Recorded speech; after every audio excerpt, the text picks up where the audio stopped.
नाशिकच्या धारणगाव खडकमधील महेशगिरी महाराजवर लैंगिक शोषणाचा गुन्हा दाखल झालेला आहे। जादूटोणा कायद्यान्वये लासलगाव पोलीस ठाण्यामध्ये गुन्हा दाखल झालाय।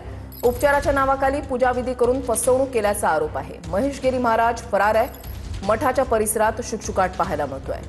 आढावा घेतलेला आमच्या प्रतिनिधींनी, पाहूयात।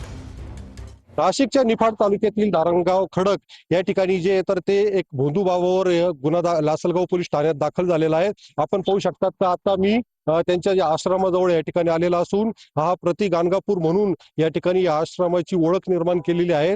आणि या ठिकाणी हा जो महेशगिरी महाराज जो आहे तर तो उर्फ महेश दिलीप काकडे, तर याच्यावर लासलगाव पोलीस ठाण्यामध्ये एका महिलेने गुन्हा दाखल केलेला आहे। 2 वर्षापूर्वी त्या महिलेवर लैंगिक अत्याचार झालेले होते आणि तिच्यावर जे तर जादू टोण्यासारख्या काही पूजा अर्चा केलेल्या होत्या आणि या संदर्भात तो गुन्हा दाखल झालेला आहे।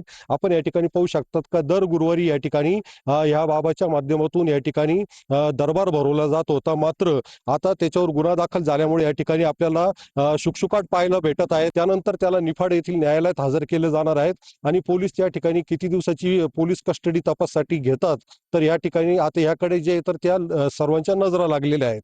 उमेश पारिक, TV9 मराठी, निफाड, नाशिक।